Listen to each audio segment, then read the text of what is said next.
Welcome back to the show. नाज़रीन, break पर जाने से पहले इकबाल आफरीदी साहब गुफ्तगू कर रहे थे पीटीआई के प्लेटफॉर्म से और वो बता रहे थे कि ये सोहेल आफरीदी साहब का दौरा कितना कामयाब रहा। और इस हवाले से अब हम एक दूसरा रुख भी देख लेते हैं। तर्जुमान हुकूमत पाकिस्तान फॉर सिंध राजा अंसारी साहब हमें ज्वाइन कर रहे हैं प्रोग्राम में, हम उनको वेलकम करते हैं। अस्सलाम वालेकुम सर। अस्सलाम वालेकुम राजा साहब। जी वालेकुम अस्सलाम। बहुत शुक्रिया सर, आपने प्रोग्राम में ज्वाइन किया। सर, सबसे पहले तो आपने खुद भी प्रेस कॉन्फ्रेंस की सुहेल आफरीदी साहब इस्लामाबाद पहुंच भी गए हैं। उनके दौरे के हवाले से हम बात करना चाह रहे हैं कि आपने प्रेस कॉन्फ्रेंस में ये कहा कि उनको जलसे की इजाज़त क्यों मिली, उस पर सवालात उठाए। जलसे की इजाज़त बाद में नहीं भी मिली, नहीं जलसा किया उन्होंने, लेकिन नुमाइश के मकाम पर जहां पर वो गैदर हुए थे उन्होंने खिताब भी किया, अच्छे खासे लोगों को निकालने में कामयाब भी हो गए। और इस दौरे को अपेरेंटली वो एक अपना एक कामयाब दौरा गर्दान रहे हैं, मान रहे हैं, जिससे उनका मोराल भी बहुत हाई हुआ है और एक बहुत पुश मिला है उनको। आप क्या कहना चाहेंगे इस दौरे के हवाले से? अगर वो उनका मोराल हाई हुआ है और उनको पुश भी मिला है फिर तो उनके एतराज़ात गलत हैं। सबसे पहली बात, मैंने जो प्रेस कॉन्फ्रेंस में जो मुतालबा किया था, मेरा मुतालबा यह था कि जलसे की इजाज़त सियासी जमातों को होती है, दहशतगर्दों के सपोर्टर्स को नहीं होती। तो बुनियादी तौर पर मैंने सिंध हुकूमत से जो मुतालबा किया वो सिर्फ ये किया कि आप इन दहशतगर्दों के सपोर्टर्स को जलसे की इजाज़त ना दें। लेकिन उसके बावजूद भी अगर उनका मोराल हाई है और बकौल उनके कि जिना ग्राउंड फुल हो गया था, तो फिर इनको जिना ग्राउंड जाना चाहिए था, अपने वर्कर से खिताब करते। इन्होंने नहीं किया क्योंकि लोग नहीं निकले, कराची के लोगों ने रिजेक्ट किया, बड़ी तादाद में रिजेक्ट किया। सिर्फ एक कम्युनिटी के कुछ लोग इनके साथ थे और उसमें भी अक्सरियत अफगानियों की थी। तो बुनियादी तौर पर मैं समझता हूं कि इनका दौरा नाकाम गया। सिंध के लोगों ने बिल्कुल इनको रिजेक्ट किया है, इनका बयानिया यहाँ नहीं बिका। तो ये मायूस होके गए हैं और हमेशा की तरह जिस तरह इन्होंने पंजाब में किया, इन्होंने सिंध में भी वही रोना रोया और रियासती दबाव और रियासती मशीनरी के इस्तेमाल की बात की। हालांकि इनके लोगों ने पुलिस पर शेल्स बरसाए और 2 लोग गिरफ्तार हैं, शेल्स भी पुलिस के पास मौजूद हैं, 2 लोग अरेस्टेड हैं। और जिस तरह इन्होंने सहाफियों को तशद्दुद का निशाना बनाया, खातून कैमरामैन को तशद्दुद का निशाना बनाया, डीएसएनजीज को नुकसान पहुंचाया, आज न्यूज की जो डीएसएनजी उसकी विंड स्क्रीन तोड़ दी, तो सियासी लोग तो ये नहीं करते हैं।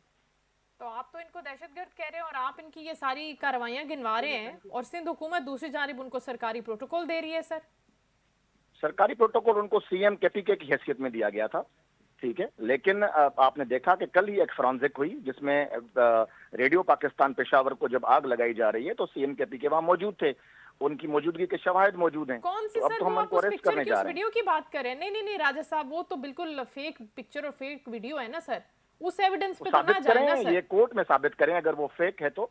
ये नहीं नहीं, उनका वो हो कहना है, जाएगी हमने फेक फॉरेंसिक साबित, उस करवाया पे है। हम बात नहीं कर रहे। मैं ऐसी ऐसी बेसलेस चीजों पे ना मैं प्रोग्राम में डिस्कशन ही नहीं करती, जो सोशल मीडिया से उठी हुई चीजें होती है और सोशल मीडिया पे पोस्ट हुई हुई चीजें होती हैं। हम उन चीजों पे बात करते हैं, अगर कोर्ट उसको कह देगी तो फिर हम उसके ऊपर बात कर लेंगे। ठीक है सर? नहीं, ठीक नहीं है। नहीं, आप बताएं फिर। अच्छा, वो इसलिए कि ये जो फॉरेंसिक हुआ है वो किसी प्राइवेट कंपनी ने नहीं किया, वो गवर्नमेंट ऑफ पंजाब की लेबोरेटरी ने किया है। सर फॉर गॉड सेक, और मैं जानती हूँ की है, लेकिन उसके ऊपर भी एक ऑथेंटिक रिपोर्ट आ गई है लेबोरेटरी ना। है, ऑथेंटिक लेबोरेटरी है जिसकी जिसके शवाहिद, जिसकी रिपोर्ट्स कोर्ट्स मानती हैं। और उन्होंने बरमला उसमें ये रिपोर्ट किया है कि वो वहां मौजूद थे, उन वीडियोज में वही हैं। तो ठीक है, लिहाजा हम तो उनको अरेस्ट करने की तैयारी कर रहे हैं। ठीक है। और अब मैं आप आपको उनको बता रहा अरेस्ट हूं करेंगे कि या फिर हम वो इसको इसी बलूचिस्तान केस पहुंच में अरेस्ट जाएंगे करेंगे। अगले जलसे के लिए, अगली अपनी पॉलिटिकल मूवमेंट के लिए? देखें, हम चाहते हैं कि कानून अपना रास्ता ले। अच्छा, तो कानून अपना जरूर रास्ता लेगा। हम कोई इंतकामी कार्रवाइयों पर यकीन नहीं रखते हैं और ना ही हम इंतकाम की कोई तरफ जा रहे हैं। लेकिन बुनियादी मकसद जो है वो ये है कि पाकिस्तान में आइन और कानून की हुक्मरानी होनी चाहिए। ये नहीं हो सकता वो कि ये लोग भी लोग तो यही रियासत को कह रहे हैं। चैलेंज करें। अभी अभी इकबाल आफरीदी साहब यही गुफ्तगू करके गए हैं कि हम अपनी जाने देने को तैयार हैं कि इस मुल्क के अंदर आइन और कानून की हकीकी मानों किसको में जाने दे हुक्मरानी रहे हैं? होनी चाहिए। किसके खिलाफ लड़ेंगे, जाने देंगे? बताइए, किसके खिलाफ लड़ेंगे? बताइए। आप भी मुझे आइन और बताएं ना। कानून की आज हुक्मरानी आज की बात करें, वो भी यही बात कर आज रहे हैं। बार को खिताब किया। आज आज उन्होंने बार को खिताब किया है, ठीक है, सीएम के पीके ने। उसमें उन्होंने शुरुआत ही यहाँ से की है कि अब हम आजादी की जंग लड़ेंगे, हम जानों के नजराने देंगे, हम जी लड़ाई करेंगे। जी किससे लड़ाई करेंगे भाई? आप जी। रियासत से लड़ेंगे, पाकिस्तान की अफवाज से लड़ेंगे, जो हमारी जानों के, जो हमारे बच्चों की जानें बचाने के लिए कुर्बान हो रहे हैं, शहीद हो रहे नहीं, हैं, वो उनसे कहते हैं आप ये तो करेंगे। हमारी अफवाज है, ये हमारी सिक्योरिटी फोर्सेज है, ये हमारा ये एक पाकिस्तान ही है। जुमले में दो अलग अलग मुतजाद बातें बोलते हैं ना। हम्म। ये एक ही जुमले में दो मुतजाद बातें बोलते हैं। तो ये एक तरफ कहते हैं कि जी आर्मी हमारी है, दूसरी तरफ उन शोहदा के खून का मजाक उड़ाते हैं। ये कहते हैं कि जी हम उनसे जंग लड़ेंगे, तो शौक पूरा कर लें। भारत ने भी शौक पूरा किया। ये भारतीय प्रॉक्सीज हैं जी बेसिकली, गद्दार इब्ने गद्दार हैं, और ये हम इनका मुकाबला करेंगे। अगर ये जंग लड़ेंगे तो हम भी तैयार हैं। ठीक है, तो ये गद्दारों की तो फिर जगह नहीं होनी चाहिए अगर आप इनको गद्दार कह रहे हैं और एग्जैक्टली, ऐलान तभी कह तो रहे हम हैं, कह रहे टीवी हैं, पे बैठ तभी तो के हम कह कह रहे रहे हैं हैं। कानून अपना रास्ता लेगा। ठीक है, तो ये कानून अपना तभी तो रास्ता हम जो कह रहे ले हैं रहा कि है वो कानून कितनी अपना देर में रास्ता ले लेगा लेगा जी। सर? वो तो जलसे करते फिर रहे हैं। नहीं, हम सबूत सामने रखेंगे, कौम के सामने सबूत रखेंगे। हम कोई नहीं, पहले जल्दबाजी सबसे नहीं तो चाहते, हम पाबंदी कोई लगनी चाहिए एडवेंचर इनकी नहीं पॉलिटिकल चाहते। एक्टिविटीज के ऊपर। ये जो अभी कर रहे हैं मुझे स्ट्रीट एक बात मूवमेंट, बताएं ना, धड़ल्ले से वो कर रहे हैं बैठ के ये। मुझे एक बात बताएं, क्या हम भी जी, इंतकामी कार्रवाई करें? हम भी इदारों के सरबराहान को वजीर आजम हाउस तलब करें और कहें कि फौरन केस बनाओ? हम तो फौरी नहीं तौर करना पर चाहते कार्रवाई ये। होनी चाहिए अगर ये इतने डेंजरस लोग हैं और ये भारत की प्रॉक्सीज होगी, हैं सर। बिल्कुल होगी, बिल्कुल कार्रवाई होगी। हम मजबूत हाथ डालना चाहते हैं, और हम चाहते हैं कि सबूतों की सबूत बुनियाद है पे ना डालें। आपके तो अभी पास? जिसका फ्रांजिक आया है एग्जैक्टली, तो वो कोर्ट में पेश करेंगे। कोर्ट से इजाजत लेके मुकम्मल तौर पे कानून और आइन के मुताबिक काम होगा। ऐसे हो नहीं सकता कि हम कोई इंतकामी कार्रवाई करें जिससे ये जेस्चर जाए कि इनमें और हम में कोई फर्क नहीं है। हम पाकिस्तान के लोगों को बताएंगे कि इनमें और हम में दिन रात का फर्क है। ये और हम जो हैं वो अलग अलग सियासी नजरिए रखते हैं। हम बिल्कुल आइन और ठीक। कानून की बात करने वाले लोग हैं, ये इंतकाम रखने वाले और जो है वो सरबराहान जो होते हैं इदारों के, उनको वजीर आजम हाउस तलब करके उनको उनसे इंतकामी कार्रवाइयां कराने वाले लोग हैं। बिल्कुल तो ठीक है, हम और इनमें फर्क। बिल्कुल ठीक है। अब ये कह रहे हैं कि हमने इस्लामाबाद जाना है, विफाकी हुकूमत इस्लामाबाद जाने देगी उनको सर? कह रहे हैं कि वहां जाकर हम खान की रिहाई की बात करेंगे। दहशतगर्दों का इस्लामाबाद में दाखिला ममनू है। इस्लामाबाद कोर्ट में जो हमला हुआ उसके शवाहिद जो मिले हैं, उसके ताने बाने अफगानिस्तान से और फिर इंडिया से, और इंडियन का पूरी जो है वो उसमें फंडिंग हुई है। तो मैं समझता हूं कि इन लोगों ने आज जिस तरह अफगानिस्तान के तर्जुमान की हैसियत में बातें की हैं, बल्कि ये कहा है, आप मुझे एक बात बताएं, आप दिल पे हाथ रख के बात बताएं कि कोई पाकिस्तानी लीडर जिसके ऊपर ये सबको उनको पता भी हो कि अफगानिस्तान से दहशतगर्दी होती है, जी जी। और जो जिस तरह वो हमारे फौज के खिलाफ कार्रवाइयां करते रहे हैं, कोई पाकिस्तानी लीडर ये बोलेगा कि आपके पास अफगानिस्तान के खिलाफ क्या सबूत हैं, आप सबूत नहीं लाए? कोई भी मोदी वतन ये बात करेगा? तो अफगानिस्तान को बड़ा जबरदस्त पाकिस्तान में तर्जुमान मिला है जिसका नाम सोहेल आफरीदी है, उनको मुबारक हो।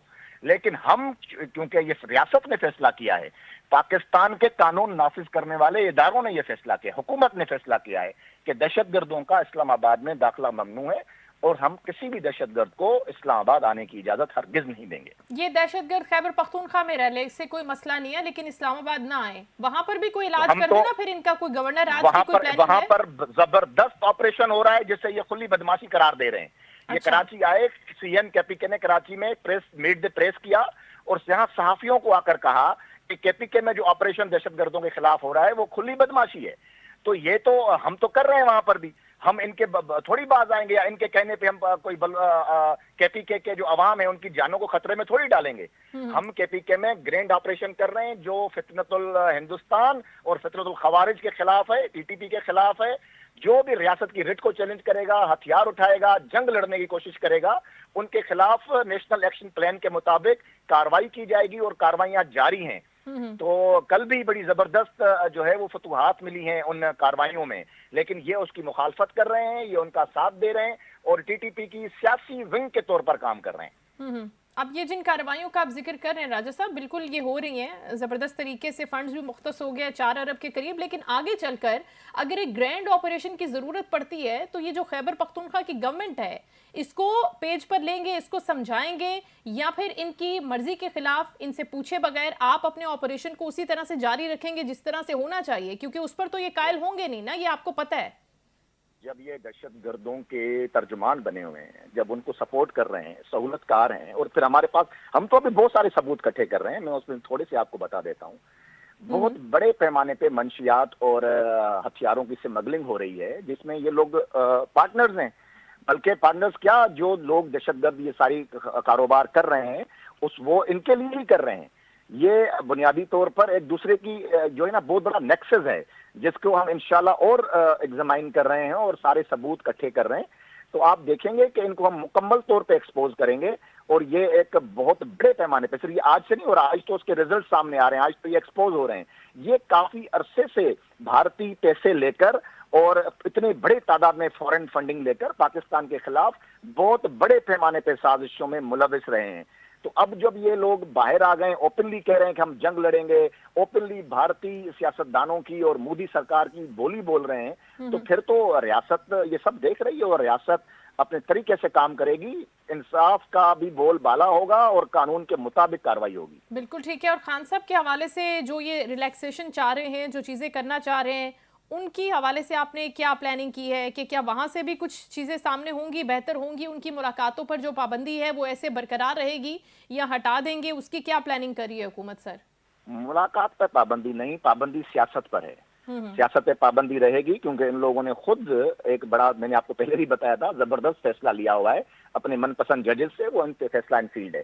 दूसरी बात यह है कि बानी पीटीआई जो है वो 190 मिलियन इतनी मेगा करप्शन में अंदर है, वो सबूतों के साथ, यानी ओपन एंड शट केस है, सीधे सीधे पैसे, पाकिस्तान के लोगों के पैसे सीधे सीधे वो उन्होंने एक बंदे के जुर्माने के अकाउंट में डाल दिए और उसको रिलीफ दिया, और उसके बदले में जो इन्होंने फायदा हासिल किया वो अल कादिर ट्रस्ट की जमीन थी, तो और उसमें सारे ये खुद मुलविस रहे हैं। तो वो बड़ा क्लियर एंड शट केस है, उसमें उनको सजा मिली हुई है और वो सजा अपने किए हुए करतूतों की सजा काट रहे हैं। तोशाखाना और बाकी छोटी छोटी करप्शन तो वो भी केसेस हैं, लेकिन मेन जो है वो 190 मिलियन पाउंड केस है जिसमें उनको सजा मिल उससे भी चुकी बड़ा है। तो 9 मई का केस था राजा साहब। तो सर लास्टली बस आपसे ये जानना चाहेंगे कि अभी पीटीआई के हवाले से जो आप सख्त फैसलों की बात कर रहे हैं, इसमें यकीनी तौर पर आप अपने इत्तेहादी जमातों को, पाकिस्तान पीपल्स पार्टी को, सब जमातों को ऑन बोर्ड लेंगे।